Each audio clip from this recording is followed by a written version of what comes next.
stages as they come to terms with their prognosis. Remember, these are terminally ill patients.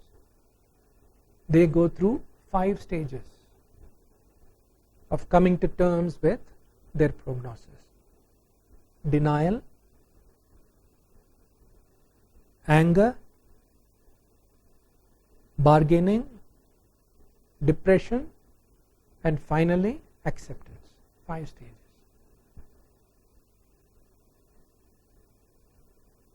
One can quite readily relate to these even in an organizational context.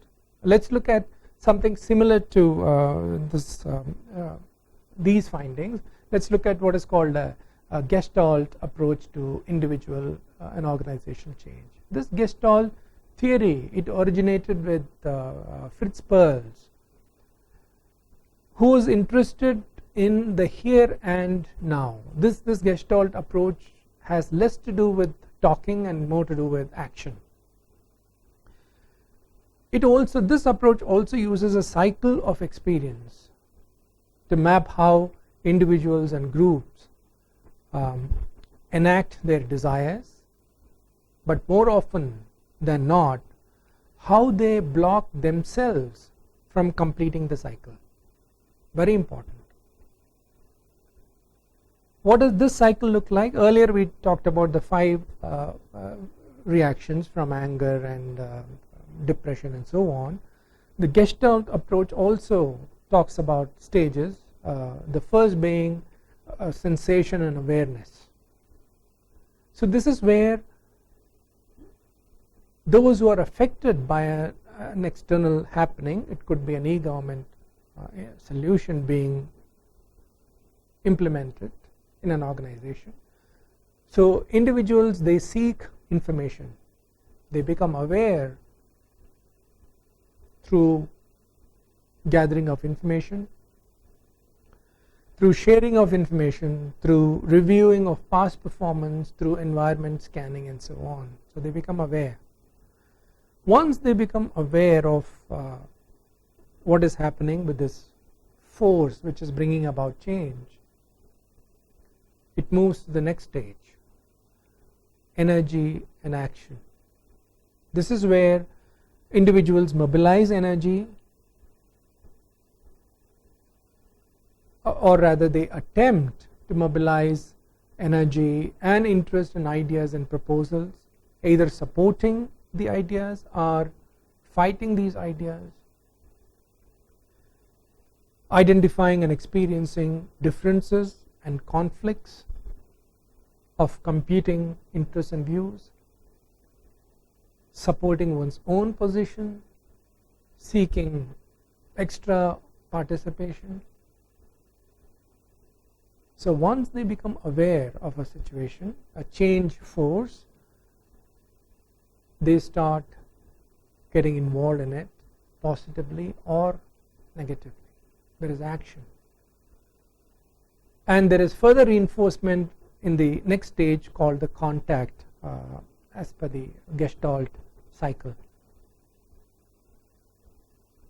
This is where they actually choose a possible course of action, and then finally resolution and closure, where testing, checking for common understanding, what has been accomplished, what remains to be done, generalizing from what has been learned. All these are part of this stage, and then finally it goes into what is called a withdrawal stage, where the participants or the stakeholders who have been affected by change let things sink in, reducing their energy levels, their interest, their participation, and then the cycle starts all over again when a new force comes into picture.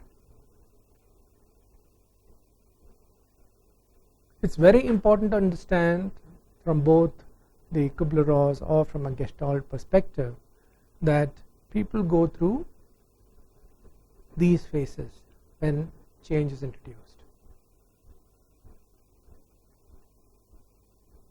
Think about it. Assume that you are a manager and you are in charge of implementing an e-government solution in your government organization. How will you move from a concern about team's performance to launching and executing this change initiative from a Gestalt perspective? Think about it. What will you do? Think about a recent skill that you had to learn in order to keep up with external changes. This is a second exercise.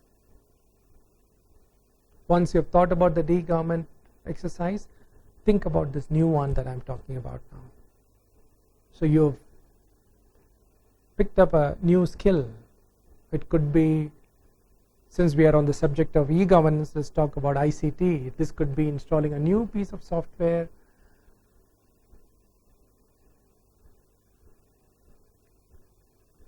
What were your anxieties when this new software was introduced in your organization? What were your anxieties? Let's assume there's a new entire enterprise-wide application, an ERP solution. What were your learning anxieties? What were your survival anxieties? Did you feel threatened by the software? What helped you to change? Did you change, or did you fight the implementation? Think about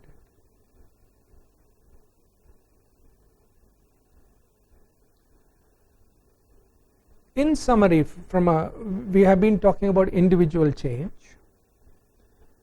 We have looked at behavioral, cognitive, and several other approaches. So how do managers and change agents help others to change? So you should be looking at a slide now. As you can see, the slide has 4 quadrants which talk about the behavioral options available, where one looks at rewards, one looks at behavioral performance management. Then there is the cognitive quadrant, where one does more of management by objective, where there is a lot of planning. There is the psychodynamic approach, understanding where there is a lot of counseling involved of people about the impact of change, addressing emotions. And then there are other options available, as you can read from the slide. So if you are going to be involved in a change process, either you are causing change or you are the recipient of a